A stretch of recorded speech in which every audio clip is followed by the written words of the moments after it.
Now we're going to do several very quick problems about applying inequalities and this concept of finding solutions to a variety of different representations. Let's start with this graph.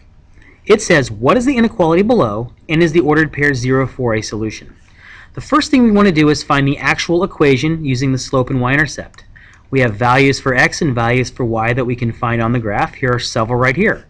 Ordered pair 0, 5, ordered pair 1, 2, and ordered pair 2, 0. I think the first one's actually 0, 4. Again, the first ordered pair is actually 0, 4. So from this point, what we're going to do is we're going to find the change in y, which in this case seems to be decreasing by 2. The x value seems to be increasing by 1, giving us a final slope of basically negative 2 over 1, or negative 2 y's for every 1x, or just negative 2. The y-intercept should be easy to find. It's going to be the value of y when x is 0, in this case, here or here, giving us a value of y of 4. We can tell very easily that the dashed line is present here, so it's going to be dashed, which means it is not going to be equal, okay, the final equation, or I'm sorry, inequality, and it's going to be shaded, it looks like in the up direction, so it's going to be shaded up as well. That's going to give us an inequality of y is greater than whatever the expression is going to be. In this case, the expression for slope and y-intercept is going to be negative 2x plus 4. Determining the solution of a graph, well, in this case, the answer is going to be no. Okay? The solution for ordered pair 0, 4 is our y-intercept. And in this case, we can see that it falls on the dashed line. Remember, dashed lines are not solutions. Okay? Not a solution. Okay? Anything we find on that dashed line is going to be false. Okay? And that is going to be our reason why.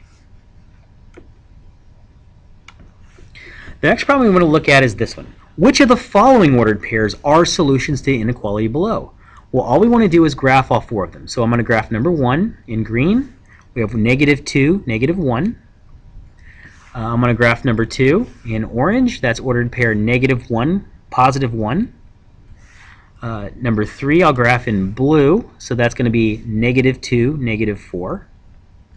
And our last one, we will graph in red, which in this case is going to be ordered pair negative 4, positive 2. So it should be very clear to us which is solutions and which are not. None of them fall on the line, which in this case is equal. But the 3 we would look at that are considered to be equal would be the red one, the green one, and the red one. Okay? So all of the 3 of these represent solutions, whereas this one does not. So we're looking for 1, 3, and 4, which is answer choice A. Now we have the problem, is the point 2, negative 1 in the solution set for the inequality y is greater than negative 2x plus 5? In this case, we do not have a graph to work with. So what we're going to do is we're going to substitute some values.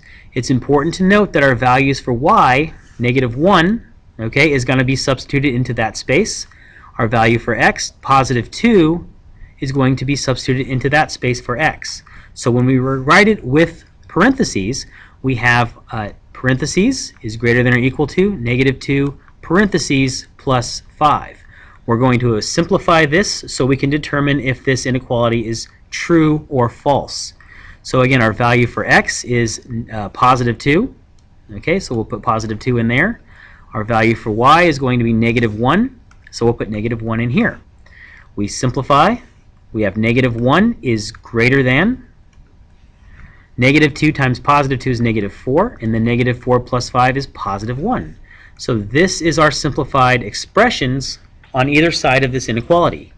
Is negative 1 greater than positive 1? In this case, it's not. It's saying that this number should be bigger, whereas that is actually the smaller number. So we would call this one false. And so ordered pair 2, negative 1 is not a solution.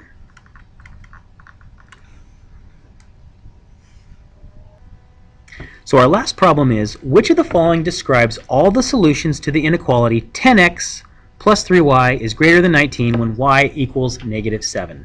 So this is also a substitution and a solving for x problem.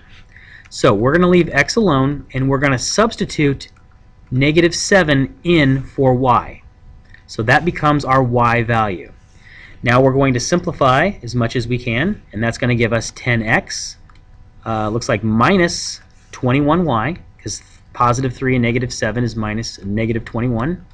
So minus 21 is greater than 19. So we're going to use order of operations. That's going to be our do and undo steps. So right now, if we're solving for x, the first thing that happens to x currently is that 10 gets multiplied, and then 21 gets subtracted. Okay, those are our do steps. Our undo steps happen in opposite order. So instead of subtracting 21, we're going to add 21, and then instead of multiplying 10, we are going to divide 10. So the first thing we're going to do is we're going to add 21 to both sides. And remember, the goal is to undo this step right here, right? So this should definitely be going away, leaving us with just 10x is greater than 19 plus 21 is 40. And then lastly, our last step should be the multiplying 10 should go away by dividing 10. So we're going to be doing that step as well. So we divide 10 to both sides, and that's going to give us x is greater than 4. Now on that last step, we've done a multiplication or division, so we do need to double check. Did we divide or multiply by a negative number at any point in this process? The answer is no, so we do not flip the symbol. Remember, this says greater than, it's going to stay greater than. It's not going to change, okay? It's not going to change.